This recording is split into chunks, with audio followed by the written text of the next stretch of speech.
तो चलिए फ्रेंड, आज का जो अपना टॉपिक है determination of S and oxygen in coal को स्टार्ट करते हैं। यानी कि इस वीडियो में हम लोग डिस्कस करने वाले हैं कि कोल के अंदर एस एंड ऑक्सीजन का क्वांटिटी कितना मौजूद है, इसको कैसे डिटरमाइन किया जाता है, इसके बारे में हम लोग आज डिटेल से डिस्कस करेंगे।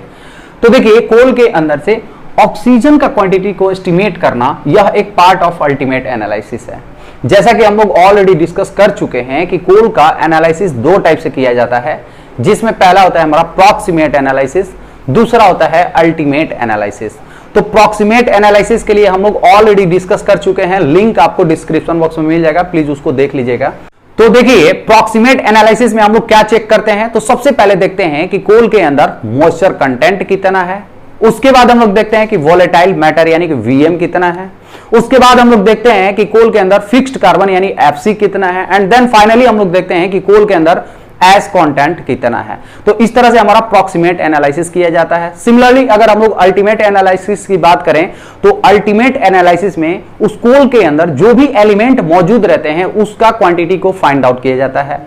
इसलिए अल्टीमेट एनालिसिस को एलिमेंटल एनालिसिस भी बोला जाता है, क्योंकि एलिमेंट का हम लोग क्वांटिटी को फाइंड आउट कर रहे हैं। तो यहां पे हम लोग क्या चेक करते हैं कि कोल के अंदर carbon, hydrogen, sulphur, nitrogen, oxygen and then finally इसमें भी हम लोग एस कंटेंट देखते हैं।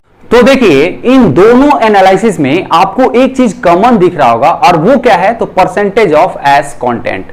यानी कि आप चाहे अल्टीमेट एनालिसिस कर रहे हो या प्रॉक्सिमेट एनालिसिस कर रहे हो, आपको percentage of S content find out करना ही पड़ेगा। तो देखिए, प्रॉक्सिमेट एनालिसिस में परसेंटेज ऑफ एस कंटेंट कैसे फाइंड आउट किया जाता है, इसके लिए हम लोग ऑलरेडी डिस्कस कर चुके हैं, लिंक आपको डिस्क्रिप्शन बॉक्स में मिल जाएगा। तो देखिए, जैसे हम लोग एस का कंटेंट प्रॉक्सिमेट एनालिसिस में फाइंड आउट करते हैं, सिमिलर वे से हम लोग अल्टीमेट एनालिसिस में भी करेंगे। तो यहां पे भी हम लोग कर लेंगे, तो वीडियो आप लोग देख लेंगे तो आपको पता चल जाएगा कि ये कैसे फाइंड आउट किया जाता है। तो अभी हम लोग डिस्कस करेंगे कि एस तो हम लोग को पता चल गया कि कैसे फाइंड आउट किया जाता है, ऑक्सीजन का जो कंटेंट है उसको कैसे फाइंड आउट किया जाता है। तो देखिए, अल्टीमेट एनालिसिस पे हम लोग ऑलरेडी 3 वीडियो अपलोड कर चुके हैं, जिसमें पहले वीडियो में हम लोग डिस्कस किए थे कि कोल के अंदर कार्बन एंड हाइड्रोजन का परसेंटेज कैसे फाइंड आउट किया जाता है। सेकेंड वीडियो में हम लोग देखे थे कि determination of sulphur content, and third video में हम लोग देखे थे कि डिटर्मिनेशन ऑफ नाइट्रोजन कंटेंट। तो चलिए अभी हम लोग डिटेल से समझेंगे कि ऑक्सीजन का जो कंटेंट है उसको कैसे फाइंड आउट किया जाता है। तो हमारे साथ बने रहिए, पूरे एंड तक वीडियो देखिएगा, बहुत ही इंफॉर्मेटिव वीडियो होने वाला है। तो चलिए इस वीडियो को करते हैं स्टार्ट।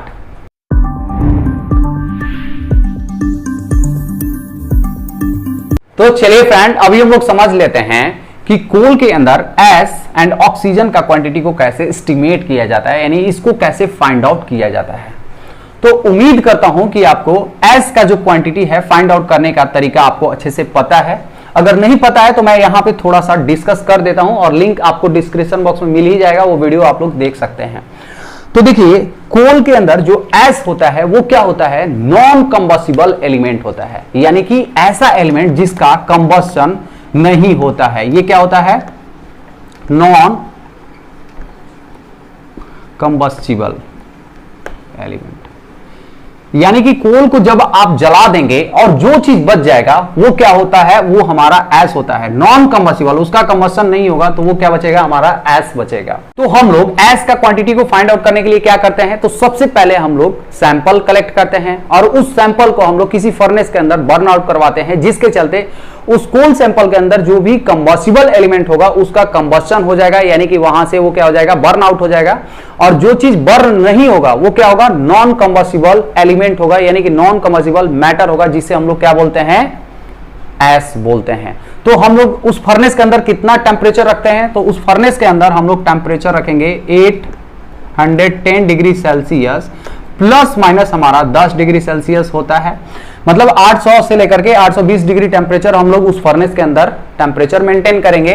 और उसके बाद हम लोग किसी क्रूसिबल के अंदर क्या करेंगे, सैंपल को रख करके उसके अंदर 1 घंटा के लिए छोड़ देंगे, और 1 घंटा बाद देखेंगे तो इस कोल के अंदर जो भी कंबस्टिबल एलिमेंट होगा वो क्या होगा, बर्न हो जाएगा, और यहां पे जो भी रिमेनिंग बचेगा वो क्या होगा, हमारा नॉन कंबस्टिबल एलिमेंट, यानी कि एस कंटेंट। और इसको हम लोग फाइंड आउट कैसे करेंगे, तो परसेंटेज ऑफ एस अगर आपको फाइंड आउट करना है तो ये जो हमारा बचा है, यानी कि जो रेसिड्यू बचा है उसका वेट, यानी कि वेट ऑफ रेसिड्यू यानी कि एस आप लिख सकते हैं, ठीक है, और डिवाइड क्या कर देना है, coal sample, coal sample weight लिख देता हूं, वेट ऑफ कोल सैंपल, और इनटू कर दीजिए 100। तो इस तरह से हमारा परसेंटेज ऑफ एस निकल के आ जाता है। तो मान लीजिए कि वेट ऑफ रेसिड्यू यानी कि जो ये एस है उसको जब हम लोग वेट कर रहे हैं तो उसका क्वांटिटी आ रहा है, मान लीजिए 0.27 आ रहा है, 0.27 ग्राम आ रहा है, और जो हम लोग कोल सैंपल लिए वो कितना है, 1 ग्राम लिए थे, और इनटू कर देंगे 100, तो ये कितना हो जाएगा, 27% हो जाएगा, यानी कि एस का जो क्वांटिटी है वो कितना है, 27% है। तो हमारा जो प्रॉक्सिमेट एनालिसिस हो या अल्टीमेट एनालिसिस हो, दोनों में एस का जो क्वांटिटी है ऐसे ही फाइंड आउट किया जाता है। तो चलिए अभी हम लोग देखते हैं ऑक्सीजन का क्वांटिटी कैसे फाइंड आउट किया जाता है। तो देखिए हम लोग कोल के अंदर जितने भी एलिमेंट है उसको हम लोग फाइंड आउट ऑलरेडी कर चुके हैं, यानी कि कोल के अंदर हमारा कार्बन कितना है ये हम लोग पता कर लिए हैं। तो मान लीजिए कार्बन कितना है, 50% है। कोल के अंदर हाइड्रोजन हम लोग ऑलरेडी डिस्कस कर चुके हैं, तो कोल के अंदर हाइड्रोजन मान लीजिए हमारा कितना आ रहा है, 1% आ रहा है, ठीक है, या 5% आ रहा है, 5% मान लीजिए। और कोल के अंदर जो सल्फर है वो मान लीजिए हमारा 1% है। कोल के अंदर नाइट्रोजन जो है वो हम लोग कैलकुलेट कर लिए हैं, 1% है, और हमारे पास जो एस है वो पता ही चल गया, परसेंटेज ऑफ एस कितना है, तो 27% है। अब हमें क्या निकालना है, ऑक्सीजन। तो ऑक्सीजन निकालने का एक बहुत ही सिंपल सा फॉर्मूला होता है कि परसेंटेज ऑफ ऑक्सीजन अगर आपको निकालना है तो 100 माइनस क्या करना है, percentage of carbon plus percentage of hydrogen plus percentage of sulphur plus percentage of nitrogen और प्लस क्या कर देना है, परसेंटेज ऑफ एस। ऐसे कर देंगे तो आपको ऑक्सीजन निकल जाएगा, क्योंकि जितने भी एलिमेंट है वो आपने फाइंड आउट कर लिया है और आप जानते हैं कि टोटल 100% है, तो 100% में हमारा ये ऑलरेडी पता चल गया है। तो जो भी बचेगा वो क्या होगा, ऑक्सीजन होगा। तो इसको आप इजीली निकाल सकते हैं। मान लीजिए 100 माइनस कर दीजिए कितना, 50, हाइड्रोजन मान लीजिए 5 प्लस सल्फर कितना है 1 प्लस नाइट्रोजन कितना है 1 प्लस एस कितना है 27। तो ये कितना हो जाएगा, तो जब हम लोग इसको ऐड करेंगे तो कितना हो जाएगा, 7 + 1 8 9 5 14 यानी 1 6 और 2 8 84 हो गया, यानी कि 100 माइनस 84 अगर आप करेंगे तो ये कितना आ जाएगा, ये 16 हो जाएगा। तो 60% हमारा क्या हो जाएगा, ऑक्सीजन का क्वांटिटी होगा।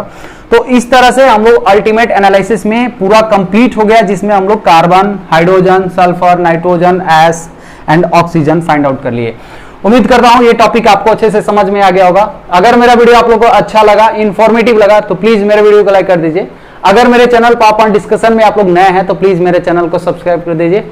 चलिए friends, thank you so much.